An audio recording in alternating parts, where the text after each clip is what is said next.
अपने समस्त नालागढ़ वासियों का और समस्त अपने युवा भाइयों का दिल की गहराइयों से धन्यवाद करना चाहता हूं, जिन्होंने मुझे इतनी कम उम्र में और इतना बड़ा रुतबा दिया है। और मैं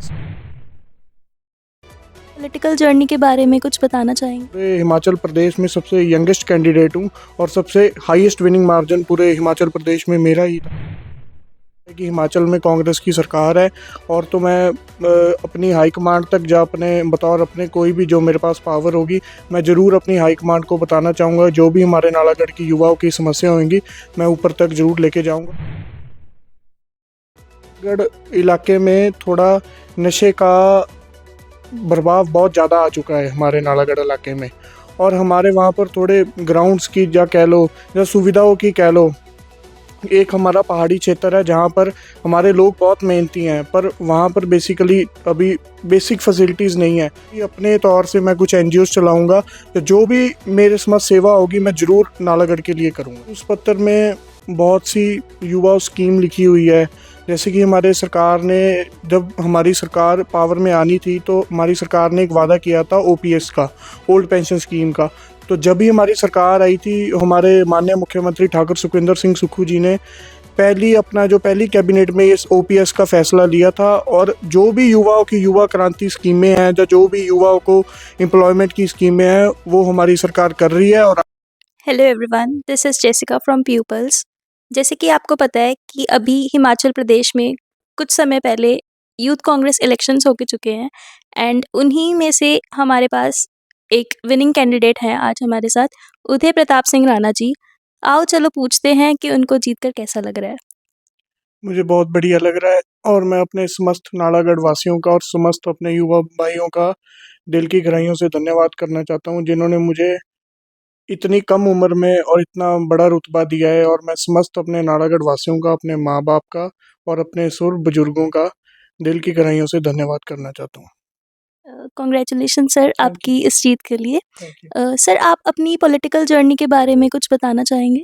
मैं, जैसे कि पहले ये चुनाव से पहले मैं हिमाचल यूथ कांग्रेस में बतौर स्टेट सेक्रेटरी अपॉइंटेड था, और अभी जैसे कि हाल ही के हमारे नालागढ़ हिमाचल में यूथ कांग्रेस के चुनाव हुए, जिसमें मैं बतौर असेंबली प्रेसिडेंट लड़ा। और तो मैं आपको बताना चाहता हूँ कि मैं पूरे हिमाचल प्रदेश में सबसे यंगेस्ट कैंडिडेट हूँ, और सबसे हाईएस्ट विनिंग मार्जिन पूरे हिमाचल प्रदेश में मेरा ही था, जो नियर अबाउट 4500 विनिंग मार्जिन था। सर आप क्या विज़न लेके चल रहे हैं? मेरा बतौर हमारे उस नालागढ़ इलाके में थोड़ा नशे का प्रभाव बहुत ज़्यादा आ चुका है हमारे नालागढ़ इलाके में, और हमारे वहाँ पर थोड़े ग्राउंड्स की या कह लो या सुविधाओं की कह लो, एक हमारा पहाड़ी क्षेत्र है जहाँ पर हमारे लोग बहुत मेहनती हैं, पर वहाँ पर बेसिकली अभी बेसिक फैसिलिटीज़ नहीं है।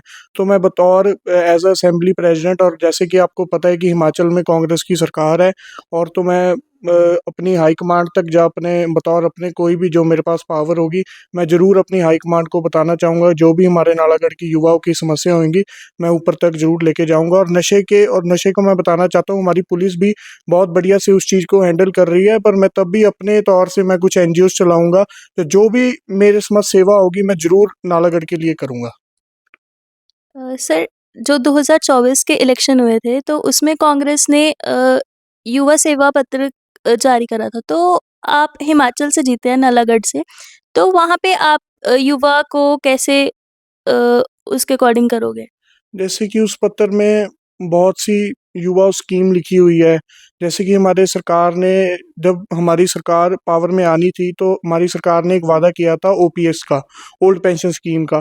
तो जब भी हमारी सरकार आई थी, हमारे माननीय मुख्यमंत्री ठाकुर सुखविंदर सिंह सुक्खू जी ने पहली कैबिनेट में इस ओपीएस का फैसला लिया था, और जो भी युवाओं की युवा क्रांति स्कीमें हैं, जो भी युवाओं को एम्प्लॉयमेंट की स्कीमें हैं, वो हमारी सरकार कर रही है और आगे भी करेगी। सर अब आगे हिमाचल में 2027 में विधानसभा के इलेक्शन आने हैं, तो उसमें आप अपना रोल क्या देख रहे हैं? रोल तो अब ऐसे तो मतलब कुछ मैं कह नहीं सकता, पर जैसे भी मेरा पुराना पारिवारिक पिछोकड़ है जो राजनीति से है। मेरे दादाजी भी जिला परिषद रहे हैं, मेरी दादी जी भी रहे हैं, और मेरे फादर साहब भी बहुत टाइम से नालागढ़ की सेवा में लगे हुए हैं। बाकी जो भी पार्टी हमारे लिए देश लाएगी, हम उस पर खड़े उतरेंगे। सर जैसे कि कि आपने बताया कि आप बहुत ही यंग उम्र में पॉलिटिकल लाइन में आ गए हैं, तो आप अपनी ये पॉलिटिकल जर्नी कहाँ से स्टार्ट हुई? मेरा बेसिकली आई एम मतलब मैं लॉ कर रहा हूँ अभी अमेठी यूनिवर्सिटी से। तो मेरा कुछ एज सच पॉलिटिक्स में आने का ज़्यादा मन नहीं था। पर जैसे कि पारिवारिक एक लेगेसी है, पारिवारिक एक पिछोकड़ है, उसकी वजह से मेरे को पॉलिटिक्स में आना पड़ा।